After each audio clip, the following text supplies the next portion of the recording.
pyetja radhës, Assalamu alaikum, hoxhë nderuar, cili është farzi i teshhudit, pra çfarë duhet të themi në teshhud që konsiderohet farz, Allahu të shpërbleft. Aleikum assalam wa rahmatullahi wa barakatuh.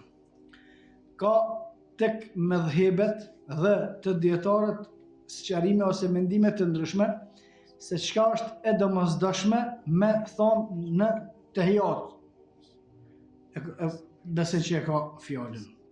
Sa është teksti më i shkurti edhe sa është detyrimi me thonë që më konë tehijat në rregull. Ajo që unë mendoj se është më e sakta është nëse qëndron ulur edhe nëse s'ka fol kurrë asnjë fjalë, është në rregull. Për shkak se obligim është qëndrimi ul. Këtu ka mundësi me ardhë dikush me një argument tjetër, këti kam parasysh këtu, se ka tjerë që thonë mashtove, ka tjerë që thonë ashtu, dhe disa për ty me përmendim, po janë shumë që s'mune me përmend të gjitha. Une e them ata që une e shoh që është më afër argumentimit. Nëse rrin tehijat, në rekatën e dytë, që është namazi me 2 rekate, i sabat, vetëm ulja, qëndrimi, një moment, edhe jep selam, namazi është në rregull. Pse është namazi në rregull?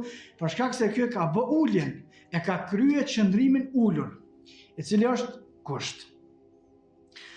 Pastaj disa kanë thonë është detyrë me lexue at-tahiyatu lillahi was-salawatu wat-tayyibatu assalamu ala an-nabiyyi, mas vdekjes pejgamberit sallallahu alaihi wasallam derisa ka qenë gjallë assalamu, çish është? Assalamu alayke Ejuha nëbiju wa rahmetullahi wa barakatuh, por një transmetim të Ibn Omerit, mas që ka vdek pejgamberi sallallahu alaihi wasallam, nuk ju ka drejtuar selam me qoftë mbi ty o i dërguari i Allahut, se tashmë ai nuk ishte gjallë, po thoshte assalamu ala nabi, paqja qoftë mbi pejgamberin sallallahu alaihi wasallam, dhe kjo është çështje kuptimi, nuk ka asnjë problem, deri te ashhadu an la ilaha illallah wa ashhadu anna Muhammeden abduhu wa rasuluh. Më thënë, këtë e preferojnë shumica dietarëve. Disa tjerë e kurzojnë edhe salavatet, disa tjerë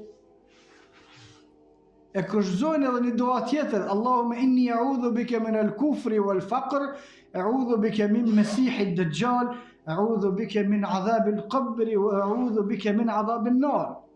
Nëse ka një transmetim, pejgamberi sallallahu alaihi wasallam ka porosit sahabiun kur mos e le në tehijat pa lezu që dua. Disa pastaj kanë komentuar se është obligative, por ajo që duket më afër argumentimit për shkak të haditheve të tjera të grumbulluara, është obligative është qëndrimi, pastaj tjetra është sa të mundet me lexue, unë të paktën deri te ashhadu an la ilaha illallah wa ashhadu anna Muhammeden abduhu wa rasuluhu, kisha këshilluar kërkosh mos me lën më pak se sa që kaq. Tanë nuk më shtu salavatet mirë, mos më shtu dua abet mirë, nuk më shtu edhe tjetrën atë që e përmendëm gjithë më mirë, po të paktën deri te shahadeti wallahu a'lam.